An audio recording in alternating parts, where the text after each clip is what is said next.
Hello, beautiful ones. I am coming to you with a Facebook Live today from my computer for the first time. I finally figured out how to do a Facebook Live from my computer, which is very exciting.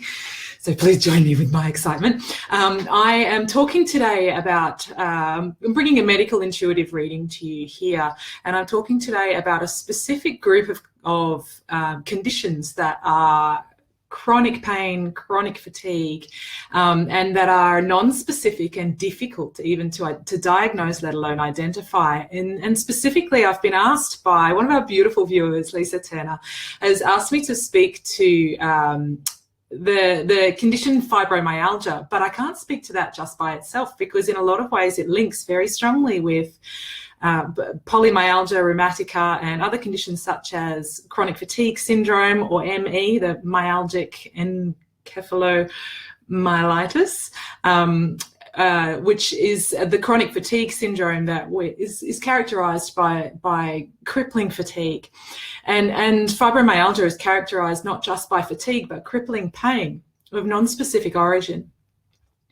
And polymyalgia rheumatica, crippling pain and fatigue and inflammation. So these are very, very specific types of conditions. And the reason that I group these together is because it is people who are dealing with similar issues that have a tendency to get these conditions.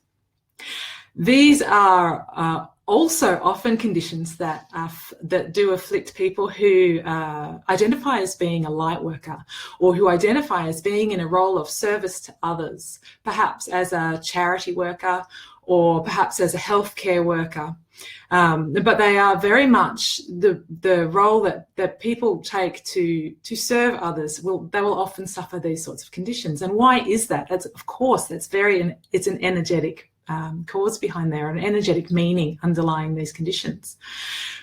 So looking at these conditions, and I like to think of them in layers, really. And the first layer is to explore the concept that, as Gay Hendricks, the author of The Big Leap, he calls these diseases of unfulfillment. So on that superficial energetic layer, what we're looking at are diseases that we can suffer from that have no real known cause with medicine, with conventional medicine. There's a number of factors that influence them, but there's no real known cause. So we can suffer from these in terms of feeling unfulfilled in our lives and not actually reaching our potential. But I think we go deeper than that for the energetic reason. When we go deeper than that, we actually uncover what's really going on energetically with these chronic pain and chronic fatigue conditions.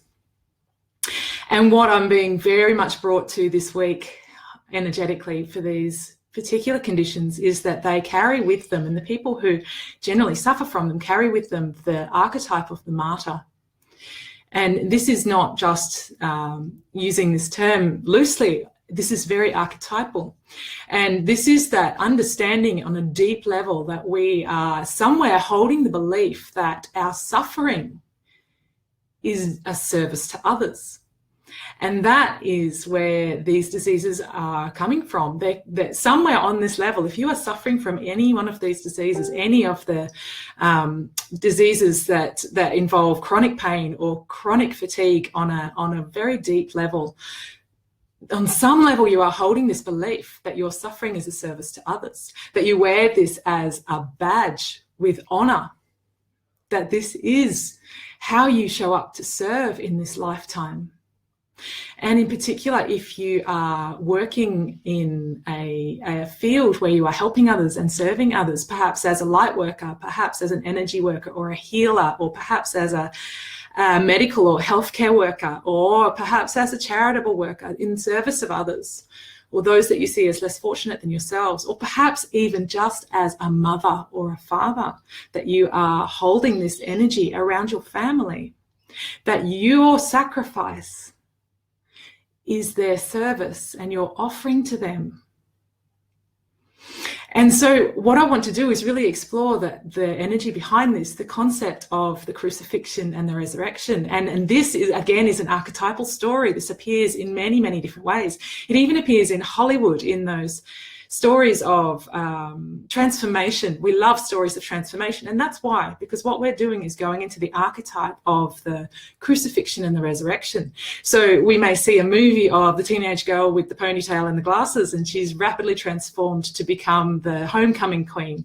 Or we may see a movie of a man who loses everything, his family, his livelihood, everything that's important to him, and he goes on a crusade to bring justice to those who have wronged him.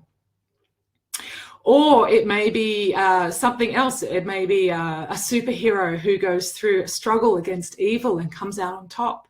But it's this transformational archetype that we love, and that is speaking to us on that very deep energetic level about the crucifixion and the resurrection story. So when it comes to this, these diseases of pain and fatigue, what we are looking at is very much, and Carolyn Mays talks about this in a lot of ways. She actually talks about the crucifixion as being missing the point of the whole story. So Jesus, of course, is the healer in the story, and he made the ultimate sacrifice. And if we get caught up with thinking that that's where the story ends, then we miss the magic in that story. That in fact, it's not his suffering for humanity that is his service. It is the glory of his resurrection that is what brings the magic to that story, that brings the magic to that archetype. And it's the same. It's the same very much for this illness, for these illnesses. It's the same energetic background in that somewhere on some level you are nailing yourself to a cross in your own life, in your own job. So you are being called to ask yourself, where am I nailing myself to the cross? Where am I seeing my suffering is of service to others? Where am I giving of myself to the point that I break? Where can I rewrite my story so that my service is my glory? My glory is my service. Where can I rewrite that story into my life? That in fact, it is by shining and looking after myself and actually going through the transformation, the resurrection in my own life, and actually standing and walking again, roll away the stone and walk out of the cave you've built for yourself. Find the way, support yourself with the right foods, support yourself with the right movement, support yourself with the right people around you, and no longer choose to wear this suffering as a badge. Yes, it's very real, and yes, it's very crippling. And I have no hesitation in feeling that for you and feeling that empathy for you, but it's doing you a disservice, and it's a disservice to those around you. You can serve so many more people if you choose to resurrect yourself and become glorious and have that be your service to others. Thank you so much for letting me speak with you today, dear ones. Thank you for letting me serve you in this way. I love these live readings, and I really love that I can do them on my computer now. I'm very excited because it's a bigger screen. I can take up more space. And I love that some of you join me live. Hi, Tanita. Hi, Mitley. Oh, it's so cool. Hi, everybody.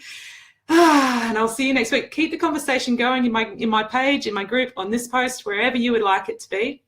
There's so much more coming through about this. If there's more that you would like to know about it, please ask, because this is a juicy topic that I absolutely love, and it's one that's often neglected in energetic circles and in medical intuitive circles. Oh, hi, Lisa. I didn't realize you were live. Hi.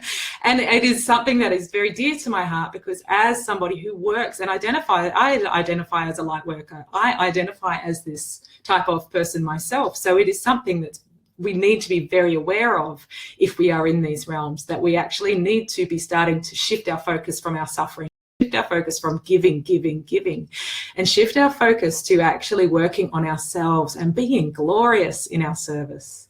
And that our meteoric rise is our service to others, not locking ourselves away in the cave of suffering. Have a beautiful day. I'll see you again soon. Bye.